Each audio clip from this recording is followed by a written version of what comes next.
민주당 안에 있으면서 막 분탕질을 해야 뉴스 가치가 있어요. 민주당은 전혀 분당이 아니에요. 이게 탈당이에요. 요즘 제일 재밌는 현상 중에 하나가 그 이상민 의원 네. 뉴스가 별로 없어요.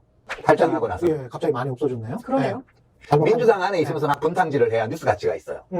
이제 언론이 진영화되어 있기 때문에 언론에서 어떤 뉴스를 중요하게 여기냐 하면 민주당의 분열과 내분을 조장하는 팩트를 중시해요.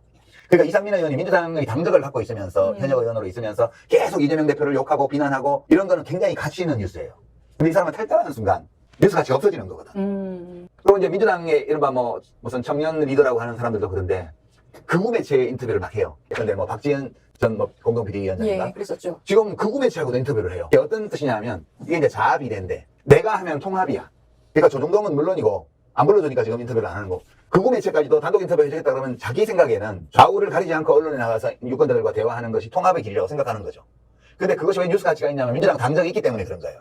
민주당을 비판하거나 이재명을 비판하거나 이런 발언들은 굉장한 뉴스 가치가 있는 걸로 취급을 해준단 말이에요. 그래서 지금도 계속 보도되고 있는데 이른바 민주당 내 비명 원칙과 상식이라는 단체 하고 있는 의원들의 발언도 그분들이 민주당 안에 있으면서 발언하면 굉장히 큰 뉴스 가치가 있는 걸로 취급을 해주고요. 탈당하는 즉시 하루 이틀 지나면 뉴스 가치가 없어져요. 그 이분들이 좀 딜레마인 거예요. 그런 측면에서는 이준석 신당이랑 또 다르네. 예. 이준석은 있을 때나 뭐 나갔을 때나 계속 뉴스 가치를 그렇죠. 쳐줬거든. 예. 예. 그 이분들은 이준석만한 정도의 그런 정치적 기반이 없는 거죠. 그러니까 나가면 뉴스 가치가 사라지기 때문에 안에서 계속 하고 있는데 문제는 이제 경선이 임박해 오고 있는데 안에서 그거 하면 할수록 경선이 불리하거든요. 예. 그 나가서도 무슨 당선 가능성 있는 정당의 공천을 받을 수 있는 것도 아니에요.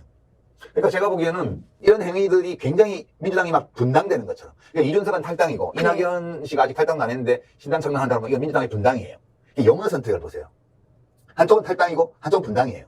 근데 민주당은 분당되지 않아요. 예. 몇 사람의 정치인들이 탈당하는 거죠, 그냥. 것뿐이다. 예. 뭐 분당이라는 것은 세력이 나눠질 때 분당이라고 하는 거예요. 오히려 분당은 국힘 쪽이 더 분당에 가까워요. 연쇄 탈당도 있고 젊은 정치인. 기반이 2030 특히 남성 유권자 이준석 대표를 지지했던 이쪽이 분리돼 나가는 과정이어서 이쪽이 분당의 개념에 좀 더 가까워요. 민주당은 전혀 분당이 아니에요. 이거 탈당이에요. 근데 거꾸로 민주당은 분당이라고 쓰고 국힘은 탈당이라고 써요. 그러니까 이런 것들이 전부 다 진영 논리에 의거한 프레임인데 이거를 이제 문제의식을 못 느끼고 받아들이는 분들은 계속 국힘을 지지하게 돼 있죠. 그러니까 제가 이렇게 말하는 거는 뭐 그 사람들이 죄악을 저지른다 나쁘다 그런 뜻이 아니고 그냥 그렇다는 거예요. 제가 얘기하는 거는 어떤 평가를 하는 게 아니고 현실에서 벌어지고 있는 일이 어떤 구조로 벌어지고 있는지를 이야기하는 거고요.